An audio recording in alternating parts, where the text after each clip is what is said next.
Headline news most affecting Chilliwack this week. It's almost fall and the kids are heading back to school. And for us adults, we need to decide who the government is going to be. A sad close to a recent senior disappearance. The BC Coroner confirming remains found last week were that of Grace Baranyk. Details on the public memorial coming up in our report. Chilliwack's first Pride barbecue hosted over 500 people, but only Pro-SOGI school trustees made an appearance from the city. And Harrison Lagoon closed to swimmers due to ecoli. Thanks for watching. We are committed to providing local news and news that impacts our local audience in Chilliwack and Hope, including beautiful areas such as Rosedale, Promontory, Garrison Crossing, Fairfield Island, Little Mountain, Chilliwack Mountain, Cultus Lake, and of course, Yarrow. In addition to news, sports, and weather, I'm thrilled to have as our special guest, Ian Fenwick. All right, Chilliwack, let's get started. But before we do, Ian Fenwick, welcome to the show. Oh, it's a pleasure to be here, Don. Our pleasure. The 2019 federal election is October the 21st, and most of the candidates for Chilliwack Hope are settling into place. Over the weekend, the federal Liberal Chilliwack Hope Riding Association confirmed the acclamation of Kelly Valonis. Originally, Stalo business leader Louis DeJagger was to have been the Liberal candidate, but he backed out after the handling of the SNC Lavalin affair. Valonis now joins incumbent Conservative MP Mark Strahl, Green candidate Arthur Green, and the People's Party of Canada's Rob Bogunovic as the names on the 2019 voters list come October. Now, the NDP have yet to announce who will run under the orange banner. The final chapter towards closure. As those involved with the search for Ethel Grace Baranyk are taking down the posters around Chilliwack, her family has announced a public memorial. The celebration of life for Grace will be at St. Paul's Church on Friday, September 20th at 7 p.m. That was where the Search Command Center was set up. Nephew Dick Richards said, "We thought this was fitting. Take care of yourselves and take care of each other." On July 13th, 86-year-old Ethel Grace Baranyk was last seen by a caregiver in the 45,000 block of Leonora Crescent. That was around 10:30 a.m. The extensive search went viral, and the community had never seen an outpouring of love and concern for one person as was this case. On August 21st, remains were found at a still undisclosed location. 2 days later, the coroner confirmed it was Grace. Grace's family have asked that donations be made to the Canadian Dementia Action Network.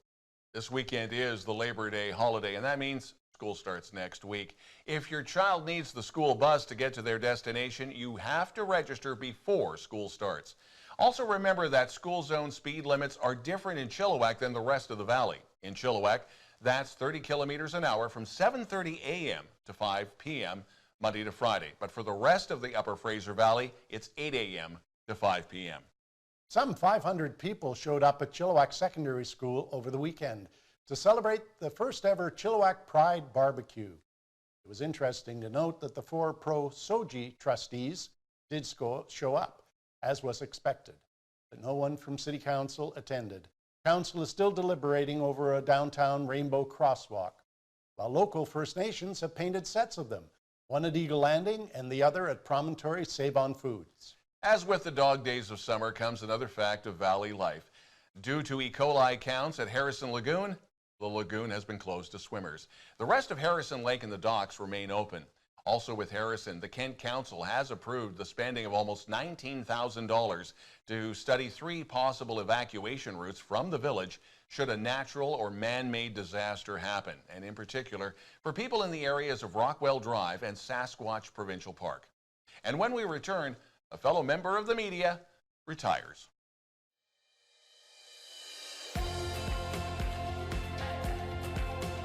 The best thing about Hofstede's is their endless supply of muffins and cinnamon buns.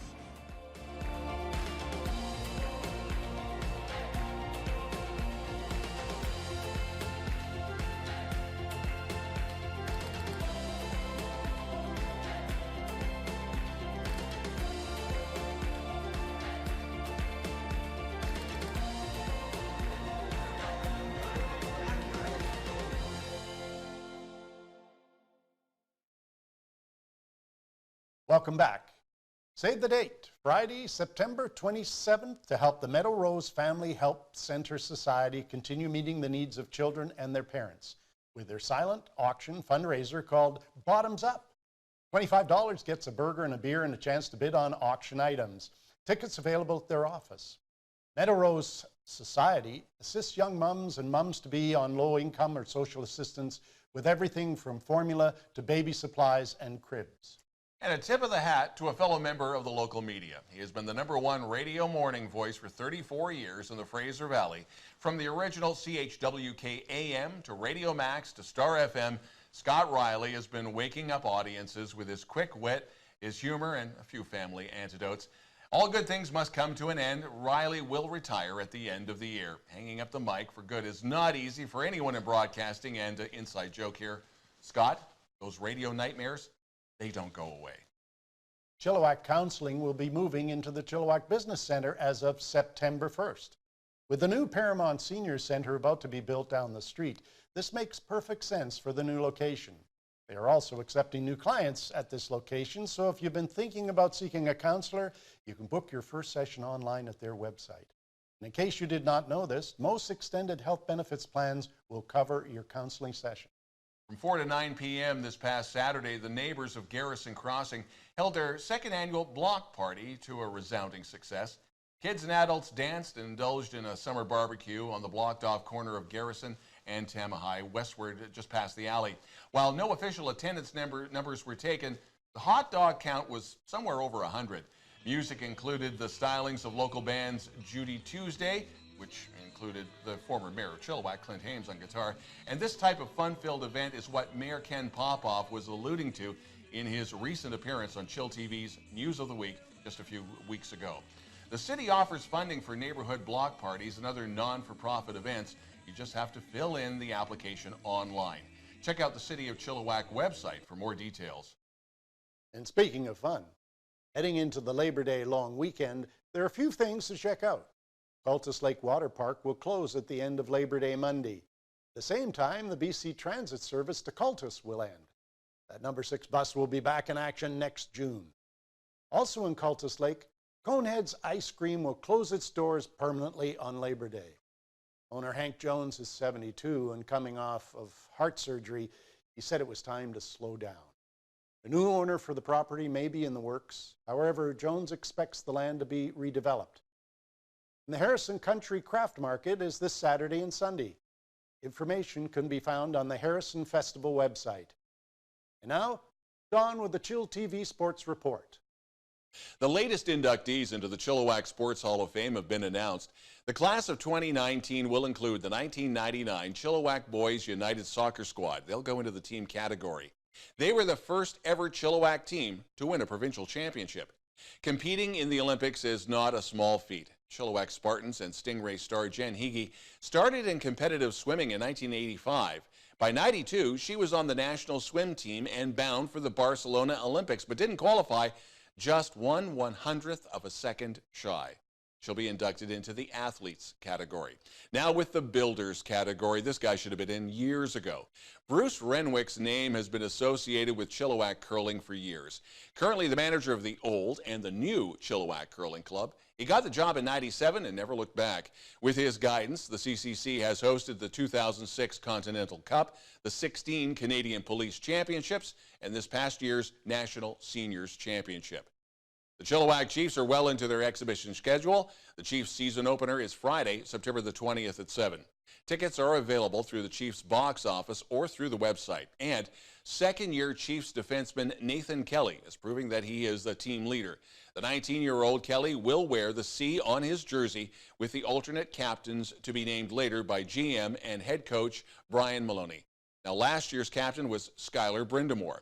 And the Valley Huskers won their first game of the season on the road against Kamloops and beat the Broncos 47-35. They're now 1-3 on the season. They now have the Labor Day weekend bye, with the next game at home Sunday, September the 8th at Exhibition Stadium, hosting the Vancouver Island Raiders.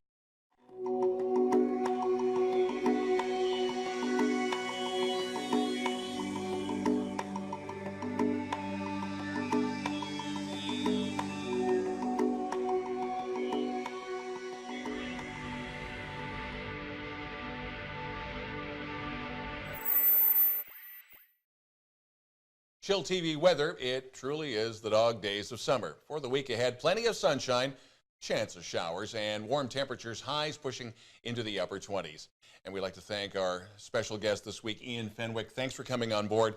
Now, you're very involved. I keep wanting to say Chilliwack Film Commission, but that's not the proper title. We used to be the Film Commission. Right. Now we're a committee of SEPCO, but we changed our identity a few years ago to the Creative Commission so that we could embrace a wider range of creative activity in Chilliwack and promote the creative sector as part of our economic development in Chilliwack.